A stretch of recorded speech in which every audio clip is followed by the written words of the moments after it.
If I were to match it just like that, you can clearly see, right, they cut a little bit from the actual blade, so it's not as obviously long. It really drops into a very, very thin, pointy end, right? So you don't want to do any type of prying or anything like that. And so you can see both the PM2 and the smock are going to be medium to large knife, whereas the Para 3 is going to be...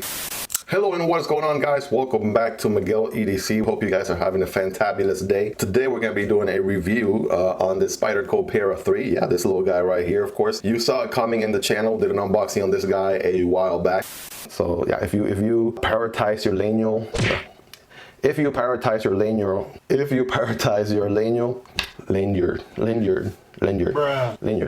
and I've had the chance, the opportunity to EDC this guy like crazy over the last couple of months, and finally we're gonna go ahead and we're gonna be doing a very, very comprehensive review on this guy. So without further ado, let's just jump right into it. So let's see what this guy looks like compared to some other knives. This is a medium to small knife. Of course, we have to compare it to the bigger brother here, the PM2. And by the way, if you haven't checked out the PM2 review, go ahead and do that. It's gonna be in the channel already live. I'll probably put a card right here in the top corner. If not, it will be in the description. But there is the PM2.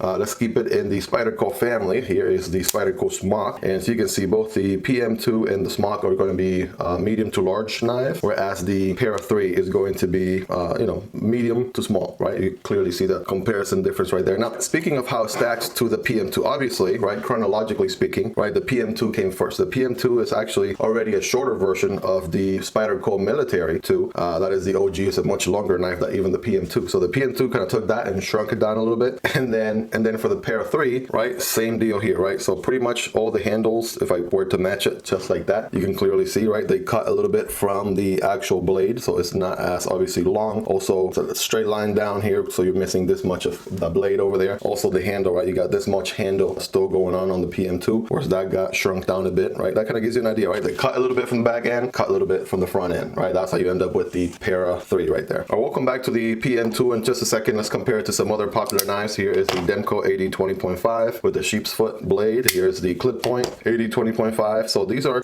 somewhat comparable. Yes, they are somewhat in the same medium category. If anything, the Demkos are going to be a little bit longer because of the handle right there, but you guys be the judge. Let me know. This is just to give you a idea. Here are the Sencut brothers, the Sencut Crawley and the Sencut Saxy, right? Sencut Saxy on top, Sencut Crawley at the bottom. These are also medium to large knives. The Para 3 is going to be a smaller EDC. It's going to be a medium to small. We're going to talk about what that carry experience is like, or what is it like to, just in your pocket, so comfortable, so convenient to carry. So we'll get more into that. And last but not least, we have the behemoth of the Ontario Wrap Model 1 and the Ontario Wrap Model 2. So this guy, the Para 3, definitely going to compare a lot more to the Wrap Model 2. The Wrap Model 1, again, it's always pretty much in every case in a category of its own. Or at least, I mean, these are very popular knives, so you probably own one yourself, or most people know about these different knives I'm comparing them to, so should give you a good idea right there. So this guy is a wonderful little EDC to have in your pocket because of the small size. Let's quickly check what it would look like in your pocket right there, just compared to some of the other knives really quick. So again, the PM2 and smock right there, right? So it's gonna be probably just as wide as the PM2, right? But it's so much shorter, right? So much shorter. Something to keep in mind. Of course, something like the smock is gonna be a lot slimmer. So you still have, of course, a big Spidey hole right there. That's something to consider. It makes that reverse flick action, right, so satisfying. It's a little bit of a compromise. For me, I don't mind it at all. I'll take that every single day, no problem. Compared to the Demko brothers here, the 80-20.5, we got the shark's foot on top, clip point at the bottom there. All right, that should give you a good idea. Probably,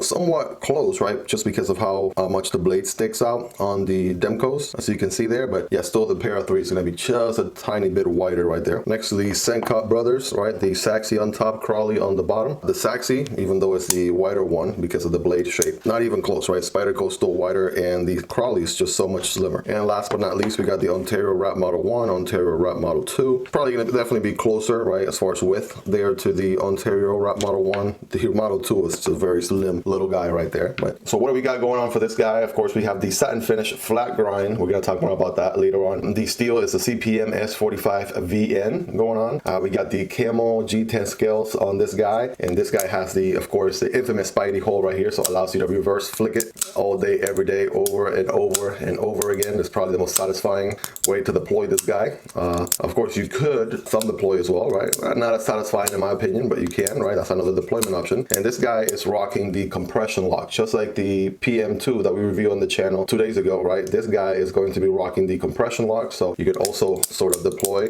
right? Open and close like that as well.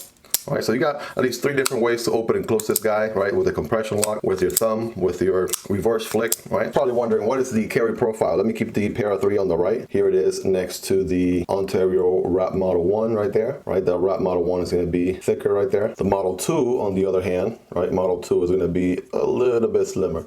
Next to the Sankook Crawley, right? Sankook Crawley has liners and scales, and it is thicker than the Para 3. Here it is against the Saxy, same story, right? The Crawley and Saxy are both about the same, so it makes sense that it would be a little bit thicker here than the Para 3. Here's the Demco 8020.5, regardless of blade shape, they are just as thick, so a little bit less than the Para 3, as you can see there. Next to the Spyderco, right? Back on the Spyderco family here, next to the Spyderco Smock, very comparable, right? Again, Para 3 with the camo and Smock on the left there. Very, very comparable right there next to the Smock. And last but not least, of course, the sibling here, the older brother, the PM2, and yeah, it's just as, I feel like they did that on purpose, right? Just the same dimensions, same thickness, right? Nothing different, probably exactly the same right there. All right, as far as the ergos on this guy, right, check this out, right? Ergos are super, super good. Just like the PM2, right, you can expect something very, very similar, right? Of course, it's a smaller handle, but check it out. I have medium hands. You know, they're not the large hands by any means, but you have this much of the handle still left right here, which is good. Still feels nice and comfortable on the hand. You have this portion right here, this finger choil here allows you to forward choke here if you want to, the same as the PM2. So I'm glad that that was not compromised in shrinking the design. And you have the finger, right, the thumb jimping right here, right? That's going to be really, really good for really making those precise cuts, right? That's very nice as part of the blade, and also part of it is on the liners as well. So it really gives you good grip all the way around right there. Yeah, this guy has a very pointy tip, to say the least. Of course, you want to be very, very careful because it really drops into a very, very thin, pointy end, right? So you don't want to do any type of prying or anything like that with this guy. I wouldn't do that with my knife anyway, but just to, you know, obviously take care of my tool. If I'm trying to pry something, I'll probably use a different tool. I wouldn't use my knife for that. And so yeah, something to be mindful of right there. That, you know, Spyderco, especially the PM2, the Para 3, they're very well known for those very slicey, flat grind, pointy tips right there. And of course, like I mentioned earlier, there's a flat grind right on both ends, so this guy's gonna be super, super slicey. There is no sharpening choil on this guy, so that's somewhat of a compromise right there. It does allow you for, you know, if you want to close the knife with your thumb, you can. You would just do this right here, or as you can see, the blade isn't gonna come anywhere near my finger, so you could just, if you want to close it that way, you can. A lot of people do it that way, and then you just finish it up like that. But that's been it, guys. Hopefully I've been able to provide you with some valuable feedback. Hopefully I've been able to sort of educate you a little bit, or share some very important pieces of feedback that will allow you to either make your purchasing decision, or sort of further approve your recent purchase. If you recently got one of these, right, either PM2 or Para 3, right, you know you got yourself there a rock solid EDC knife for a long, long time to come. That being said, guys, if you made it this far, don't forget to like and subscribe. You guys are the real MVPs. By the way, chances are by the time you're watching this video, the review for the Spyderco Smock, this savage right here, is probably live in the channel. I'll put a card right here for your convenience if you want to check this guy out. This is another solid EDC with a flipper, right? So probably what the PM2 and Para 3 are missing is this flipper right here. So I'll talk more about that during that review, but it's been an awesome experience to EDC. Thank you guys for making it this far. I love you all. Have a wonderful rest of your day. Take care. Peace.